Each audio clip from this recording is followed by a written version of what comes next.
이제 문제 풀어볼게요. 1번 문제 한번 볼게요. 점유에 관한 설명 중 틀린 겁니다. 앞 시간에 설명했던 거 그거 잘 기억하십니다. 그게 이제 핵심 내용이니까. 가사상 영업상 타인의 지시를 받아 물건에 대한 사실상 지배하는 자, 얘 누구죠? 점유 보조자죠. 지시를 받은 자니까 그 자는 점유권이 없고 그 타인은 누구야? 지시하는 자잖아요. 그 타인만을 점유자로 본다. 점유보조자는 점유물의 침탈자에 대하여 점유물의 반환을 청구할 수 없다. 점유보조자 나오면 없다가 답이에요. 무조건. 있다 그러면 틀린 거예요. 지문은. 점유보조자가 사실상 지배를 시작하거나 상실하면 점유주도 점유를 취득하거나 상실한다. 결국은 여기 와서 수업을 하면서 RG25G 직원한테 야 그거 물건 잘 가지고 있어. 걔가 가지고 있으면 내가 점유하는 거고 걔가 점유를 뺏기면 내가 점유를 뺏긴 거예요. 그렇죠? 예, 그래서 현장에서 몸으로 뛰는 사람 위주로 하는 겁니다. 그래서 거기 점유보조자가 지배를 시작하거나 상실하면 점유주도 그 점유를 취득하거나 상실한다. 타인의 물건을 직접 점유하던 자가 그 물건을 타인에게 빌려줬답니다. 점유 매개 관계가 중첩적으로 성립하죠. 그러니까 타인의 물건을 직접 점유하던 자는 임차인인 거예요. 임차인이 그 임차 목적물을 다른 사람에게 전대차했대요. 점유 매개 관계는 중첩적으로 성립할 수 있고 반드시 유효하거나 적법한 관계일 필요도 없어요. 점유 보조 관계도 마찬가지죠. 유효하거나 적법한 관계일 필요가 없다. 그 다음에 5번에 직접 점유자는 간접 점유자에 대하여 점유 매개 관계에서 발생한 청구권을 행사할 수 있을 뿐만 아니라 점유 보호 청구권과 자료 구제권도 함께 행사할 수 있다. 이 말 뜻 아시겠어요? 그러니까 이건 이제 제가 이렇게 설명을 했다고 임대인과 임차인 사이에 임차인이 시장 갔다 오니까 집안에서 누군가 샤워하고 있어요. 그럼 임차인이 문 열어보니까 임대인이죠. 뭐라 그래? 굿모닝 그러죠. 예, 뭐 하는 짓입니까? 그랬더니 내 집이잖아. 소유권이 있잖아 그 얘기죠. 나도 좀 사용 수익하자라고 한답니다. 그러면 점유권은 누구에게 있는 거예요? 둘 다 있는 거잖아요. 하지만 직접 점유자와 간접 점유자 사이에서는 누구 점유가 우선이에요? 직접 점유자 우선이기 때문에 임차인은 임대인에게 당장 나가세요라고 할 수 있어요 없어요? 있어요. 점유보호 청구권 행사할 수 있고 그래도 안 나가면 옷을 바깥으로 다 던져버리고 알몸으로 쫓아내도 된다 그랬죠? 예, 쫓아내버려도 된다. 자력구제도 행사할 수 있어요. 이게 이제 그 반대로 가면요. 간접 점유자는 직접 점유자에게 점유보호 청구권 행사할 수 없어요. 물론 직접 점유자든 간접 점유자든 지네들 상호 간에는 점유 매개 관계에 의한 청구권은 행사할 수 있는 거예요. 그러니까 간접 점유자는 직접 점유자에게 매월 차입 내놔라. 그렇죠? 그 다음에 목적물 멸실 훼손하게 되면 임대차 계약 해지하고 목적물 반환해라 라고 청구할 수 있습니다. 또 직접 점유자는 간접 점유자에게 사용 수익이 가능한 상태로 제공해 주시오라고 청구할 수 있다. 이런 건 점유 매개 관계, 즉 계약의 내용에 따른 청구권이잖아요. 이건 당연히 인정되고 단순한 점유 보호 청구권만 가지고 봤을 때는 간접 점유자는 직접 점유자에게 점유 보호 청구권 행사할 수 없어요. 자력 구제권도 행사할 수 없어요. 하지만 직접 점유자는 간접 점유자에게 점유 보호 청구권과 자력 구제권도 행사할 수 있다. 아시겠죠? 샤워하다 말고 문 열었더니 문 닫아! 그런데요. 그거 왜 닫아? 그렇죠? 자력 구제권도 행사할 수 있는 거죠? 네, 좋습니다.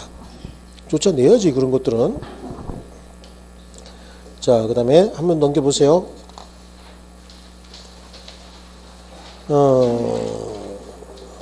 3번도 한번 보시죠. 3번. 점유권은 사실상 지배 상태를 묽거나 한 것으로서 현실적인 지배가 성립되지 않으면 점유권은 성립할 수 없다. 아닙니다. 금방 봤던 점유보조 관계에서 이게 학원에 와서 중개사 공부하고 있고 RG25C 가게는 점원이 지배하고 있죠. 그래도 현실적인 지배가 성립하지 않아도 여기서 공부하고 있는 그 지시하고 있는 사장님이 점유권이 있는 거잖아요. 또 점유권은 상속할 수 있어요 없어요? 있습니다. 어떻게 상속된다고? 완전 호로 OK로 상속이 된다 그랬죠.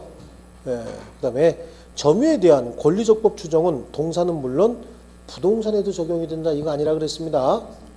또 점유자가 기망을 당하여 점유물을 인도한 경우에는 점유물 반환 청구권이 있다. 자, 점유물 반환 청구권을 행사할 때는 일, 선, 손배, 점유, 침탈이 있어야 되는데 기망을 당해서 사기를 당해서 스스로 인도했으면 이건 침탈이 아닌 거예요. 점유보호 청구권 행사할 수 없고요. 점유자가 그 의사에 반하여 점유를 침탈당한 때는 점유물 반환 청구권이 있다. 맞았죠? 또 5번, 4번, 5번 그다지 6번으로 갑니다. 6번. 제가 여기서 푼 문제들은 집에 가서 한 번씩 더 보고 4번, 5번 같은 경우 안 푼 것들도 그냥 가볍게 한 번씩 보십니다. 왜 이게 답이다라고 하는 정도 보시고요. 그 다음에 1번 간접점유자에게는 점유권이 인정이 됩니까? 간접점유자는 뭐든지 인정해요. 얘 없는 거 딱 하나 있죠? 자력구제권. 근데 자력구제는 하래도 안 해. 돈 있는 놈이 뭐 하려고 뛰어다녀. 야야야 제발아 제발아 그러면 점유보조자 열심히 뛰어가지 알바가. 예, 뛰어가게 돼 있는 겁니다. 또 간접점유자는 자력구제권 행사할 수 없고요. 간접점유자도 제3자에 대하여 점유보호 청구권을 가지나 그 행사에는 제한이 있다. 무슨 제한이 있을까? 그렇지요. 직접 점유자에게 반환하라고 먼저 했다가 직접 점유자가 반환받을 수 없거나 반환받기를 거부할 때 그러면 나에게 돌려달라고 해야지. 직접 나에게 되나 이건 안 된다는 얘기예요. 그걸 행사에는 제한이 있다 이렇게 표현한 겁니다. 실력자가 몇 분 계시네요 여기. 그 다음에 네 번째 직접 점유자가 간접 점유자 의사에 반하여 점유물을 임의로 타인에게 양도한 경우. 이거는 점유 침탈 아니잖아요. 점유를 침탈당했는지 여부는 현장에서 몸으로 뛰고 있는 사람 기준으로 해야 되죠. 그러니까 직접 점유자가 점유를 침탈당한 것이 아니면 간접 점유자의 점유도 침탈당한 게 아닌 거예요. 그렇죠? 그래서 임의로 타인에게 양도한 경우에 간접 점유자는 그 타인에게 점유보호 청구권을 행사할 수 없다. 왜? 점유를 침탈당한 것이 아니다.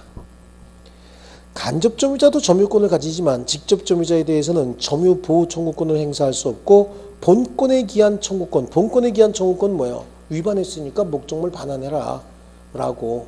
그렇죠? 그 다음에 차임 지급해라 라고 청구만 할 수 있을 뿐입니다. 좋습니다. 6번 문제는 간접 점유와 관련돼서 좋은 지문들 많이 나와 있습니다. 자, 그 다음에 7번 문제도 한번 보겠습니다. 7번. 틀린 거 찾습니다. 간접 점유자 갑이 사망했대요. 갑의 상속인인 을이 그 점유권의 존재를 알지 못하면 갑의 점유권 승계합니까? 완전 호로도 승계하는데, 그죠? 지 앱인지 몰라도 승계합니다. 그렇죠? 그래서 점유권을 승계한다.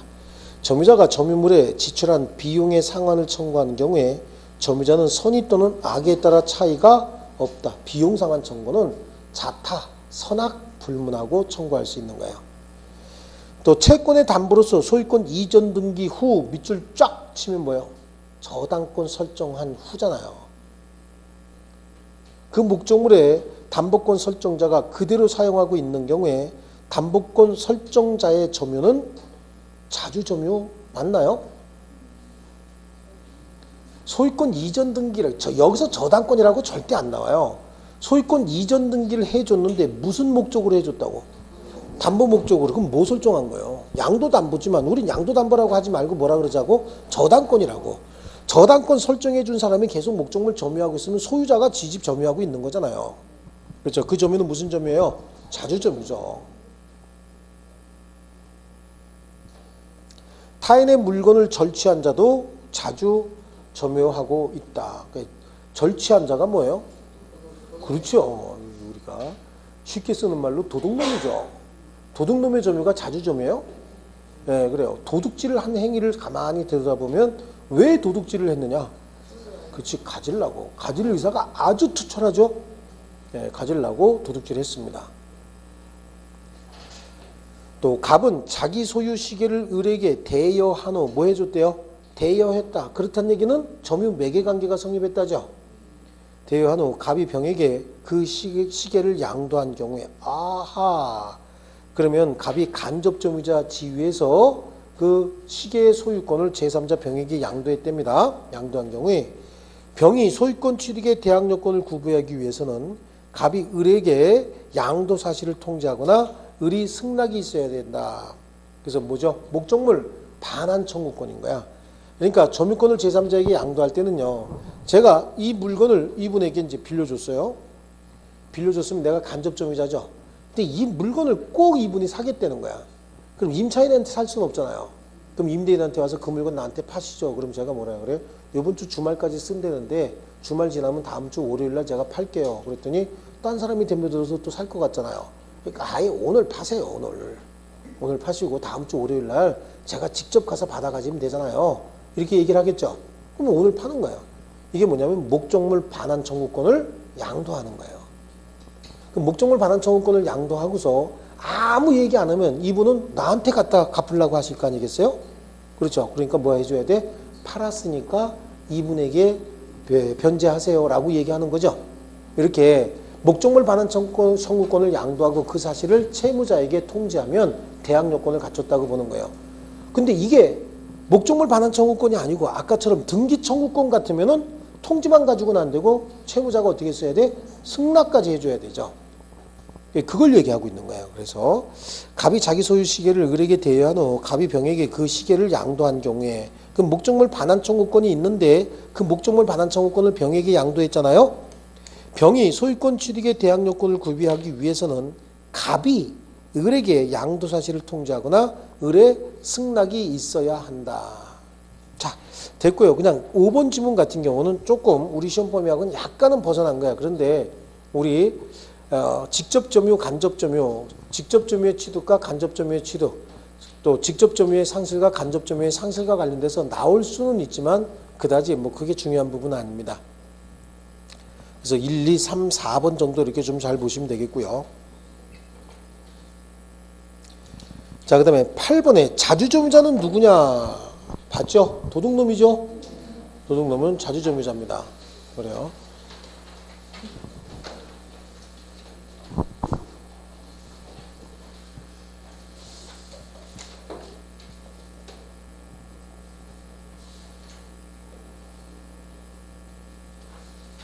자, 10번으로 한번 가볼게요. 점유의 태양입니다. 자, 처분권은 없는 자로부터 그 사실을 잘 알면서 토지를 매수하여 이를 점유하는 경우에 그 점유는 타주점유일 수밖에 없죠. 내가 목적물 인도받지만 저 녀석이 처분권이 없는 자이기 때문에 처분 권리자가 나타나면 언제든지 뺏겨야 된다라고 하는 거 잘 알고 점유를 인도받은 경우거든요. 그래서 그 점유는 무슨 점유다? 타주점유다. 타주점유자를 상속한 자가 하는 점유는 비록 내심으로 부동산이 자신의 소유라고 생각했더라도 그 점유는 타주점유죠. 그래, 상속은 피상속인의 형태를 그대로 승계하는 거야.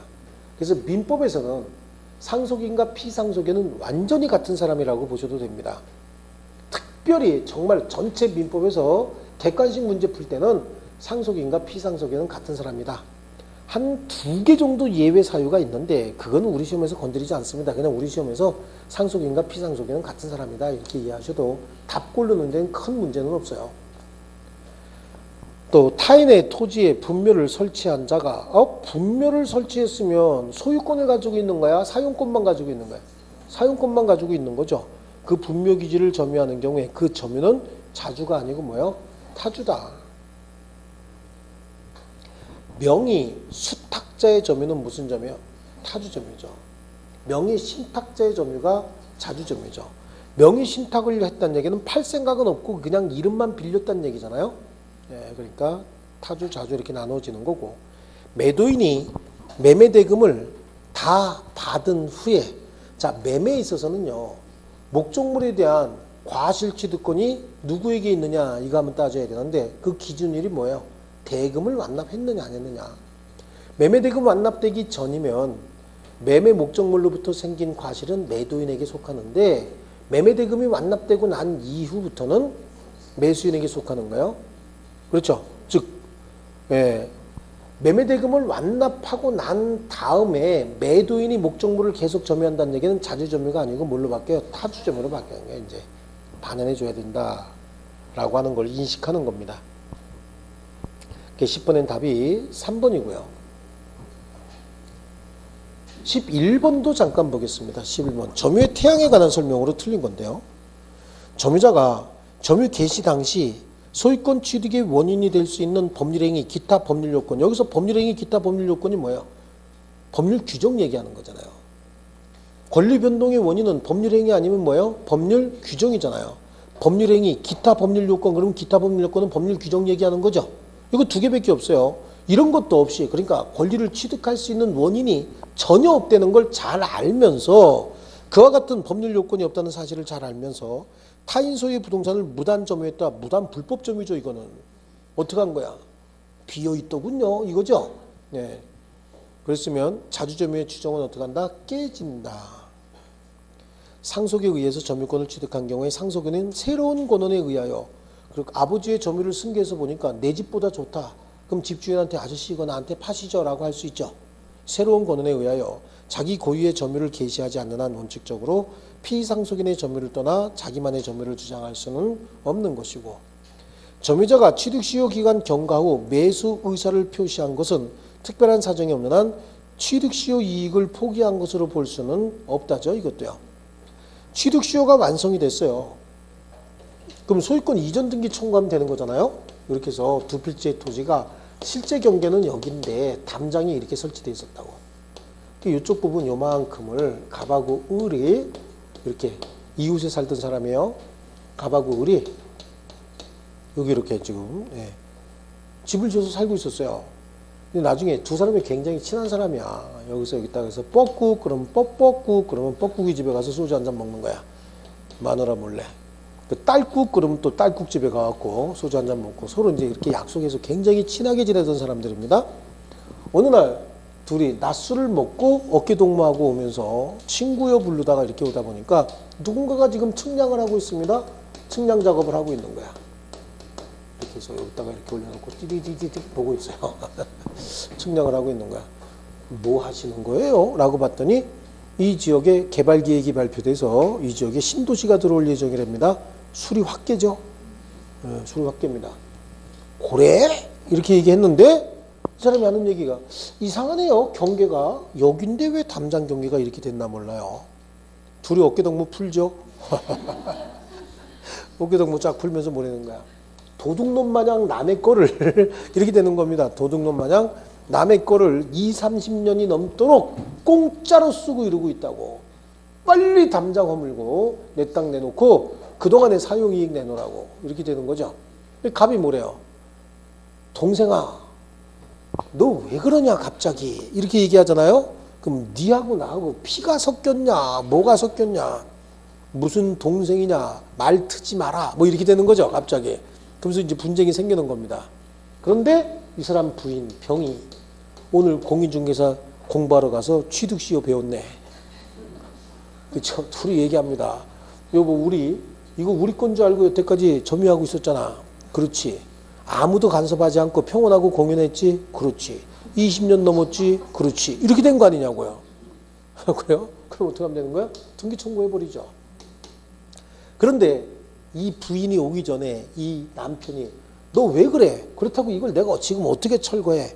내가 이거 너 대가 얼마 해주면 되는 거야 도대체? 라고 얘기했다는 거야 이게.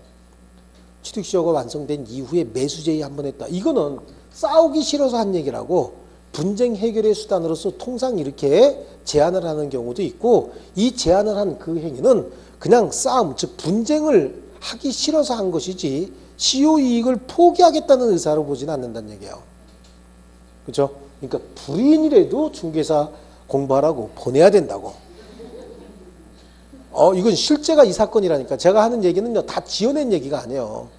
실제 판례 보면 다 그대로 있습니다. 네. 마치 본 것처럼 얘기해서 그렇지. 실제 판례가 이 내용입니다. 네. 자, 그래서 점유자가 취득시효 기간 경과 후 매수 의사를 표시했다. 왜? 싸우기 싫어서 그랬다 그런 얘기잖아요. 그런 것은 특별한 사정이 없는 한 취득시효 이익을 포기한 것으로 볼 수 있다. 아니죠? 예, 분쟁 해결 수단으로서 한번 제한할 수는 있다 그런 얘기고 타주 점유자가 그 명의로 소유권 이전 등기를 격려한 것만으로는 안 된다 그랬잖아요. 자기 자신에게 점유를 시킨 자에게 소유의 의사 표시를 해야만 타주가 자주로 바뀐다 그랬죠. 요건 아버지 일기장 발견한 거 아시겠죠? 예, 자 그래요. 그래서 자주 점유로 전환됐다고 볼 수는 없는 거고 자주점유의 요건인 소유의 의사는 객관적으로 점유 권원의 성질에 의해서 그 존부가 결정이 된다. 그러니까 매수인의 점유는 자주예요, 타주예요? 매수인의 점유는 자주죠. 임차인의 점유는요, 타주입니다. 명의 신탁자의 점유는요, 자주죠. 명의 수탁자의 점유는요, 타주다라고 하는 거예요. 도둑놈의 점유도 자주라고 했죠. 이거 자주점유, 타주점유, 이거 이 정도면 구분할 수 있는 겁니다. 자, 그 다음에 12번입니다. 자, 점유의 승계예요. 점유 승계는요, 포괄 승계의 경우에는 무조건 병합만 가능하죠. 하지만 특정 승계의 경우에는 분리할 수도 있고 병합도 할 수 있고 분리 병합을 선택도 할 수 있는 겁니다. 그래서 갑이 아기로 몇 년? 10년이에요. 10년.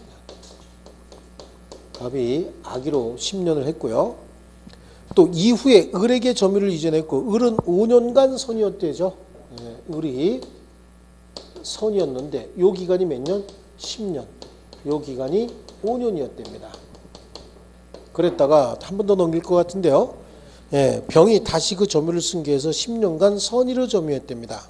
그래서 그 이후에 병이 점유하고 있대죠. 병의 점유는 뭐였대요? 선이었고 10년간 지금 계속되고 있답니다. 이때 이 병이 특별 승계인 또는 특정 승계인인 경우에는 병은 자신의 점유 10년을 주장할 수도 있고 자신의 점유와 을의 점유를 주장해서 15년을 주장할 수도 있고 아니면 갑을병 점유 모두 다 승계해서 자신의 점유 그 다음에 갑의 점유까지 모두 승계해서 25년을 주장할 수도 있습니다. 자, 여기서는 선의의 10년이죠. 여기는요 선의의 15년이고 이렇게 되면 몇 년이요? 악의의 25년이 되는 겁니다. 이거 병합할 필요가 있어요, 없어요? 병 입장에서 이 점유까지 병합할 필요가 있을까요? 있어요. 취득시효는 선이냐 악이냐 따지지 않잖아. 소유의 의사로 평온하고 공연하게 이것만 따지잖아요.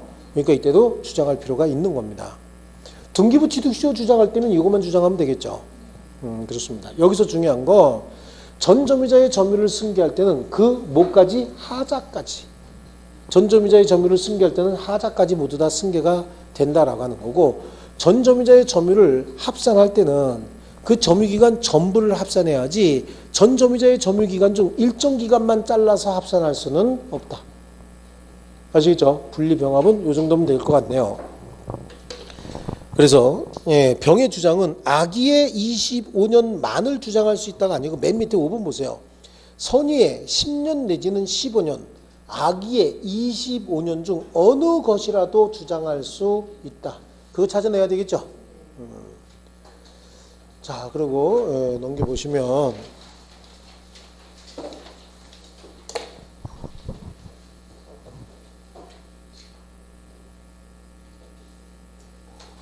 자, 13번도 한번 봐야 되겠습니다. 13번. 13번 점유에 관한 설명 중 틀린 건데 자주점유와 타주점유의 구별은 취득시효, 자주점유는 취득시효 할 수 있죠. 무주물 선점, 소유의 의사가 있어야 되거든요. 이거와 관련돼서 실익이 있고요. 본권이 없음을 알았거나 본권의 존재에 대해서 의심을 하면서 하는 점유는 악이라고 봐야 되죠. 또 선의의 점유자라도 본권에 관한 소에서 패소한 때는 언제부터? 소가 제기된 때로부터. 요거는 시험에 굉장히 잘 나오는 지문입니다. 소가 제기된 때로부터 악의의 점유자로 간주가 된다. 선의의 점유와 악의의 점유의 구별은 점유자와 회복자에 대한 책임, 과실수취권과 관련돼서 실익이 있다. 왜냐하면 선의의 점유자는 과실취득권이 있죠. 또 선의의 자주점유자는 현존이익만 돌려주면 된다. 이런 게 있었잖아요. 그걸 얘기하는 거고 과실 없는 점유, 즉 과실 없는 점유를 줄여서 뭐라 그래? 무과실의 점유라고 하죠. 추정되지 않습니다. 스스로 입증해야 된다. 그 다음에 15번으로 갑니다. 15번. 점유권에 관한 설명 옳은 건데요. 자주점유에 있어서 소유의 의사의 유무는 점유자의 주관적 의사에 의해서 결정이 된다. 아니잖아요. 점유 취득의 원인이 됐던 사실의 권한에 따라서 객관적으로 판단한다. 이렇게 얘기해야 되죠. 맞습니까? 그럼 점유 취득의 원인의 권한이 뭐냐? 매매였다. 자주잖아요. 그렇죠? 경락을 받았다. 자주점이죠.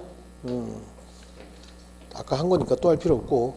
그 다음에 간접 점유에 있어서 직접 점유자가 불법 행위에 의해서 점유 매개 관계를 종료한 경우에는 간접 점유가 소멸하지 않는다. 직접 점유자가 점유 매개 관계를 종료해 버렸으면 간접 점유도 어떻게 되는 거야? 소멸하는 거죠. 불법 행위를 통해서.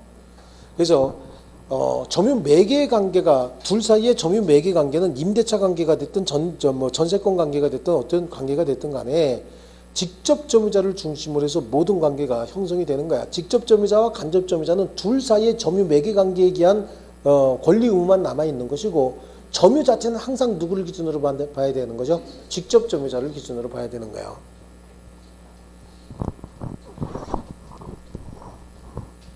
그래서 간접 점유도 소멸해야 되는 거고, 판례는 선의 점유자의 과실을 취득함에 있어서 무과실을 유하지 않는다. 그러므로 점유자는 과실이 있어도 그에 대한 책임을 부담하지는 않는다. 아닙니다. 선의 점유자는 과실의 취득권이 있죠. 선의 점유자는 뭘 취득할 수 있다고 그랬어요?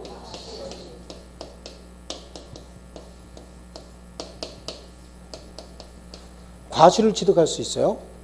그런데 그 선의 점유자에게 뭐가 있을 때? 그렇죠. 과실이 있을 때는 선의 점유자에게 과실이 있어도 과실 취득권은 인정하는 거예요. 다만 선의 점유자에게 과실이 있고 그로 인해서 상대방에게 손해가 생기면 그때 뭐는 해줘야 되는 거죠? 손해배상은 해줘야 되는 거예요. 선의 점유자에게 과실이 있다라고 해서 과실 취득권이 있으므로 그 취득한 과실은 부당이득이다 아니다. 선의 점유자에게 뭐가 있대요? 과실이 있어도 이 과실은 부당이득은 아니에요. 부당이득이 될 수 없잖아. 선이기만 하면 과실 취득권이 있기 때문에 취득한 과실은 부당이득은 아니지만, 그 선의 점유자에게 과실이 있으면 그 과실로 인해서 선의 점유자가 취득한 과실만큼 상대방에게 뭐가 생긴 거야? 손해가 생겼으니까 손해배상은 해줘야 된다. 조금 복잡하네, 그죠?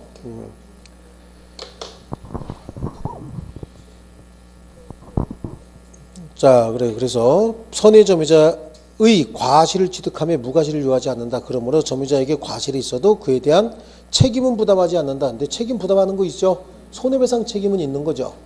그 다음에 4번 지문이 이거예요. 이제 4번 지문이 선의 점유자에게 점유물 과실을 취득할 권리가 있기는 하지만 이로 말미암아 타인에게 손해를 입혔을 때는 그로 인한 이득을 타인에게 반환할 필요는 있어요? 없어요? 없어요. 부당이득 반환의 문제는 발생하지 않습니다. 다만 손해배상의 문제가 발생할 수는 있겠죠.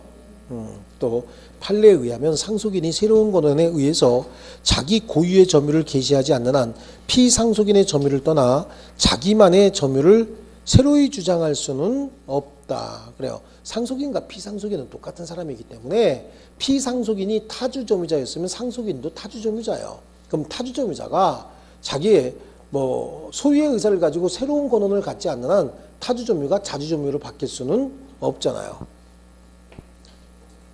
그래서 피상속인은 상속인의 점유를 무조건 병합합니다. 상속인은 피상속인의 점유를 무조건 병합합니다. 거기는 분리병합이 있을 수 없어요. 아시겠죠? 포괄승계의 경우에는 무조건 병합이고, 이건 특정승계니까 분리병합이 가능한 겁니다. 아시겠죠? 그래서 몇 번 얘기하잖아요. 그에 비해 뭐라고요? 그 아들. 그래서 15번 답이 이제 5번이 되겠고요. 그 다음에 16번도 한번 보겠습니다. 자, 틀린 것은 그랬는데요. 과실을 취득할 수 있는 본권이 있다고 오신하는 점유자는 과실을 취득할 수 있다. 본권이 있다고 오신한 점유자, 이거는 선의 점유자잖아요. 선의 점유자죠. 예, 선이면 충분하고 무과실을 유하는 건 아니잖아요. 오신한 점유자는 과실을 취득할 수 있다. 또 이 경우 점유자는 선이면 족하고 그렇게 믿는데 정당한 이유 정도는 있어야 되잖아요. 정당한 이유가 있을 것까지 유하지 않는다는 아니에요. 정당한 이유 정도는 있어야 된다. 그 정당한 이유가 뭐냐라고 하는데, 그걸 어떤 선생들은 무과실이다 뭐 이렇게 얘기하는데 그건 아닌 거예요. 보세요. 갑하고 을이 갑이 가지고 있는 두 필지의 부동산에 관해서 임대차 계약을 체결했다고? 그러면서 갑이 쫓아오기 귀찮으니까 가다가 오른쪽이다 이렇게 얘기를 했다고. 그런데 우리 쭉 오다가 카톡이 왔네. 오늘 점심 뭐 먹을까? 뭐 이런 거. 점심을 뭘로 먹지? 서로 이러고 있죠. 그러다가 삥 돌아서 이렇게 왔네요. 다 왔네. 이렇게 된 거잖아. 다 왔는데 오른쪽이라 그랬냐 왼쪽이라 그랬냐 이렇게 되는 겁니다. 다시 전화했어요. 갑한테. 야, 가다가 오른쪽이야 왼쪽이야? 그랬더니 갑이 뭐래? 잘 가고 있지? 가다가 보면 오른쪽이라니까. 그래 일로 들어갔다는 거예요. 원래 얘는 임대차 어디에 대해서 이거에 대해서 임대차 했지만 지금 이걸 점유하고 있는 거죠. 얘는 본권은 여기에 있지만 여기에 본권이 있다고 오신하고 있잖아요. 내가 사용권은 여기에서 취득했지만 여기에 사용권이 있다고 오신하고서 목적물을 점유했으면 그 점유로 인한 사용이익을 가질 수 있다는 얘기예요. 아시겠죠? 이때는 얘가 오신하면은 정당한 이유가 있어요 없어요? 있잖아요. 하지만 그게 무과실은 아니잖아. 제대로 왔으면은 별 문제 없을 텐데 잘못 왔잖아요. 과실은 있으되 얘가 가다가 오른쪽이라고 하니까 들어간 거예요. 이게 아니라 임대차 계약도 없었고 이게 아무것도 아닌데 지나가다 보니까 빈집이 2개 있더라.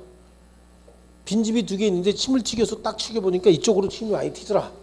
들어갔다는 거야. 그 왜 들어갔냐고 물어보니까 비어있길래 들어갔다. 비어있길래 지 마음대로 들어가면 되는 거예요?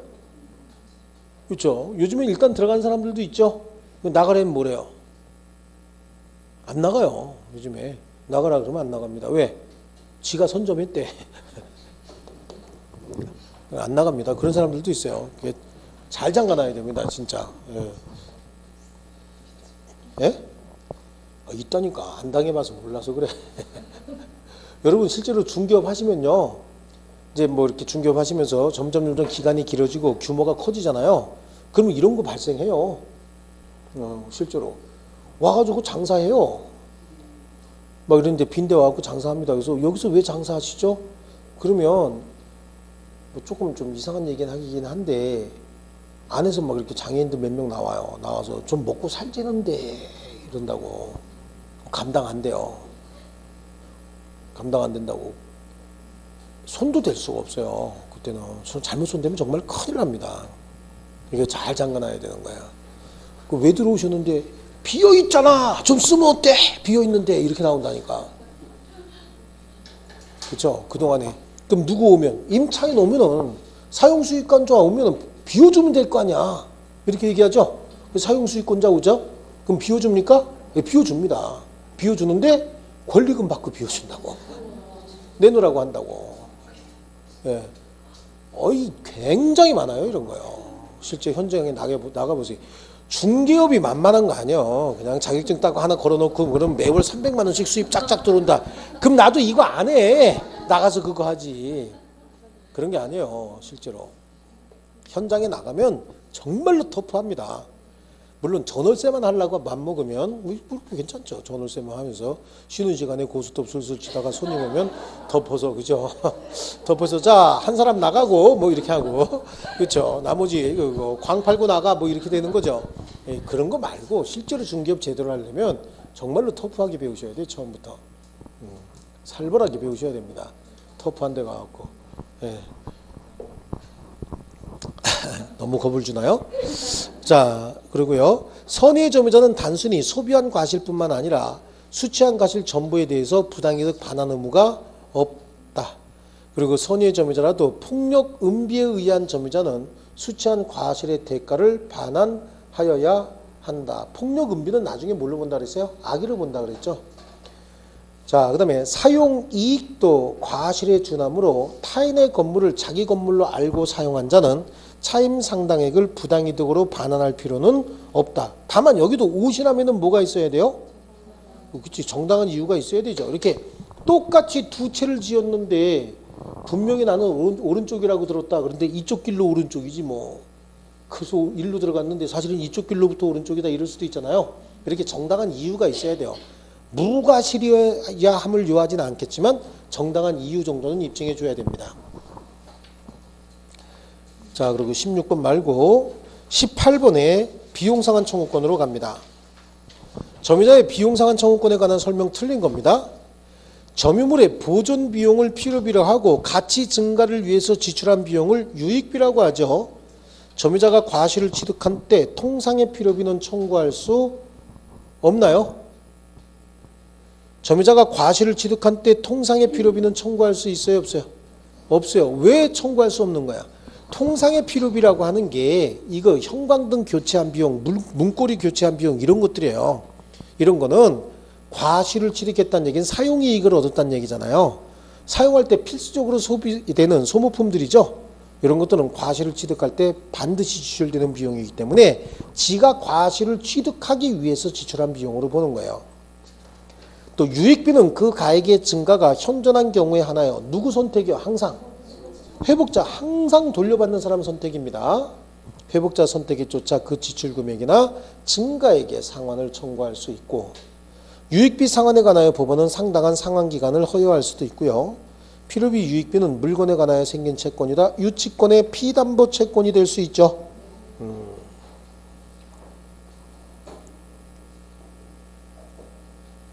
점유자의 회복자 관계 또 볼 필요 없고요. 자, 20번으로 갈게요. 20번. 점유보호 청구권에 관한 설명이다. 점유권에 기한 물권적 청구권을 점유보호 청구권이라고 합니다. 점유보호 청구권은 물권적 청구권의 일종이고, 점유물 반환 청구의 경우에 침탈자의 고의 과실은 영향을 미치지 않는다. 침탈이 있느냐 없느냐 이거 가지고 따지는 거지, 고의로 침탈했느냐 여부를 따지는 게 아니에요. 침탈이 있으면 무조건 점유보호 청구권을 행사하는 겁니다. 침탈자의 선의의 특별 승계인에게는 반환 청구할 수 없다죠. 침일선 할 때 그 선이잖아요. 침탈자의 고의과실로 인하여 손해가 생긴 경우, 이때는 손해배상 청구의 문제는 발생할 수 있겠죠. 손해가 생긴 경우에는 침탈자의 악의의 특정 승계인에게는 목적물 반환 청구와 함께 손해배상을 청구할 수 있다라고 하는데, 아니 악의의 특별 승계인은 침탈행위, 불법행위한 자가 아니잖아요. 그렇죠? 얘가 지금 불법행위를 통해서 가져온 물건이다라고 하는 걸 내가 알고 점유를 시작했다라고 해서 내가 불법행위한 건 아니잖아요. 그러니까 손해배상은 누구에게 청구해야 돼? 불법행위를 한 그자에게 청구해야죠. 악의 침탈자에게 청구하는 거예요. 다만 선의의 전득자 어떻게 해요? 악의의 특별승계인, 악의의 특별승계인에게는 목적물 반환 청구하죠. 선의의 특별승계인은 목적물 반환 청구하면 못하는 거잖아요. 또 그래야 되겠구나 이건. 보세요. 갑의 점유를 을이 침탈을 했습니다. 을이 침탈을 했어요. 침탈을 했는데 얘가 악의의 불법행위를 통해서 침탈을 했고, 그 목적물을 병이 승계받은 겁니다. 승계받았는데 얘도 뭐예요? 못된 짓을 통해서 취득했다라고 하는 걸 알고 있는 거예요. 그럼 선의의 특별 승계인이라고 한다면 얘한테 목적물 반환 청구할 수 있어요, 없어요? 없지만 얘는 지금 악이니까 목적물 반환 청구할 수 있잖아요. 얘한테 손해배상까지 청구할 수 있을까요? 안 되는 거지. 얘는 불법행위한 사람이 아니잖아요. 그러니까 침탈한 누구에게? 얘한테는 목적물 반환 청구할 수 있어요, 없어요? 목반 청구할 수는 없다. 다만 손해배상은 청구해야 되죠. 얘한테는 왜 목적물 반환 청구권 행사하지 못하는 거죠? 현재 지배 상태를 침해 상태를 지배하고 있는 자가 아니잖아요. 아니니까 얘한테는 행사할 수 없고, 누구한테? 얘한테 목적물 반환 청구하고 손해배상 청구는 이쪽으로 해야죠.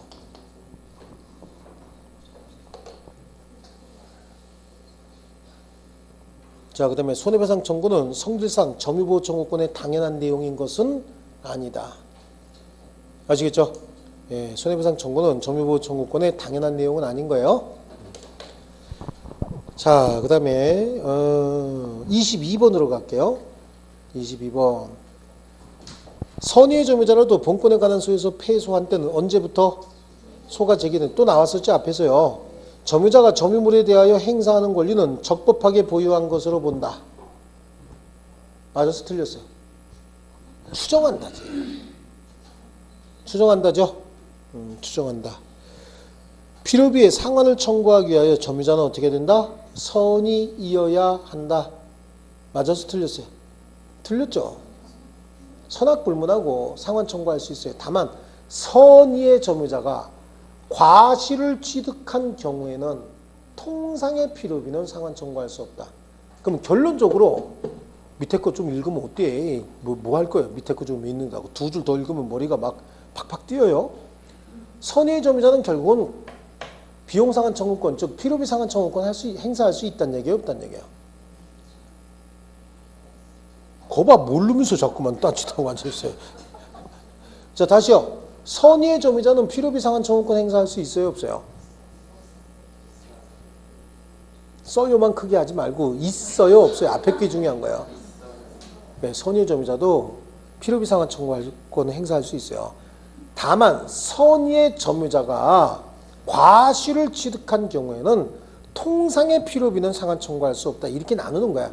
선의의 점유자가 됐든 악의의 점유자가 됐든 필요비든 유익비든 상한 청구할 수 있는데 선의의 점유자가 과실을 취득한 경우에는 통상의 필요비는 상한 청구할 수 없다. 이렇게 나누어 놓으시라고. 아시겠어요? 그냥 둘이 무실하게 하시면 안 되고요. 그 다음에 직접 점유자는 물론 간접 점유자도 자력구제권 행사할 수 있나요? 아니죠. 간접 점유자는 자력구제권이 없는 자죠.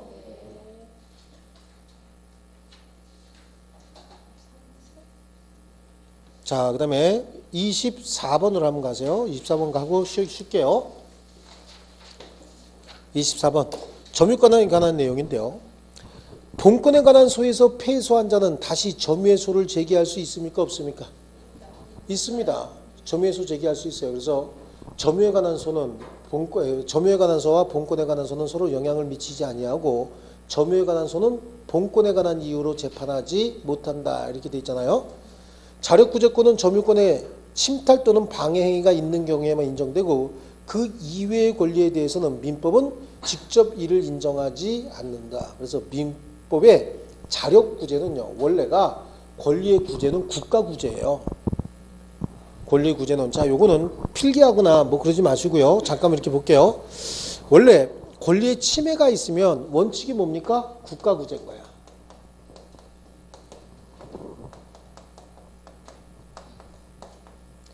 그래서 원칙이 국가구제입니다. 국가구제 방법 중에 가장 중요한 게 뭡니까? 소송이에요.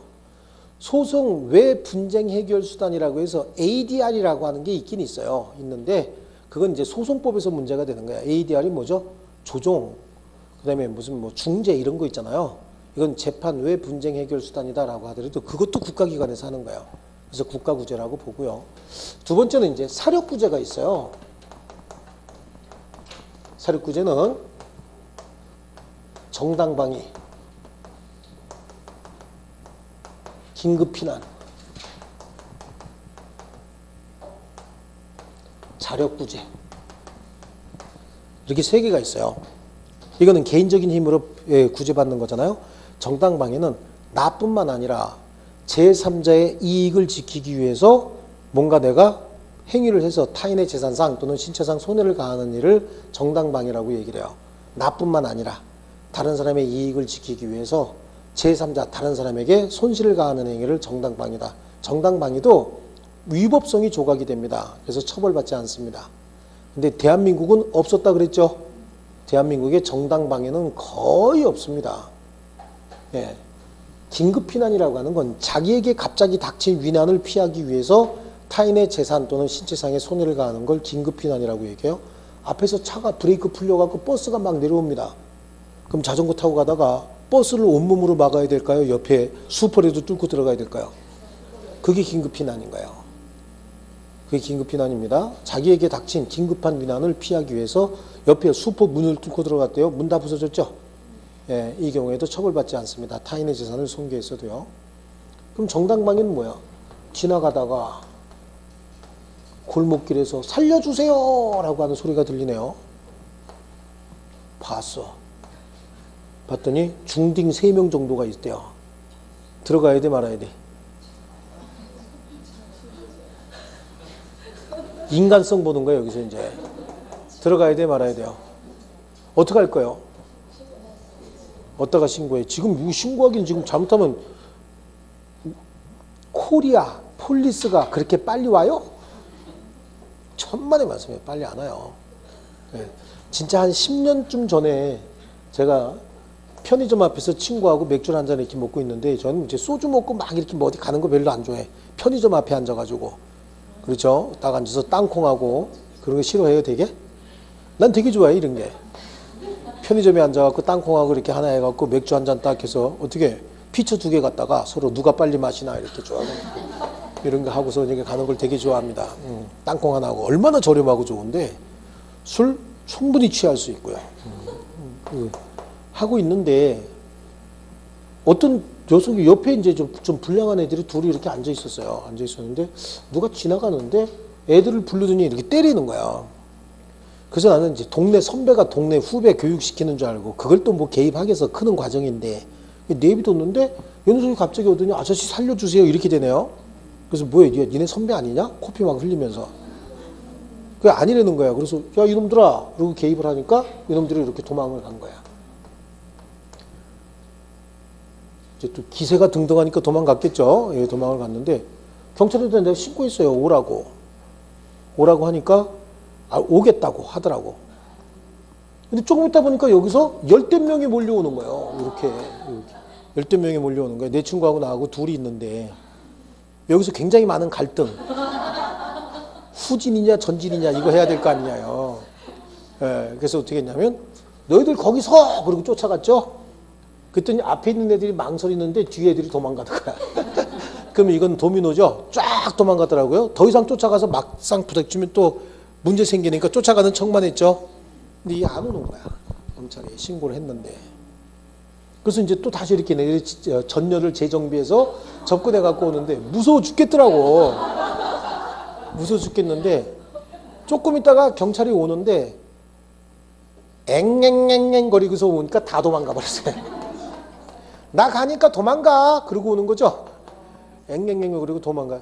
와서 한다는 소리가 어디 있어요? 그러고 왔는데 얘들이 있겠냐? 그죠? 네, 다 도망가 버렸죠. 예, 그래요.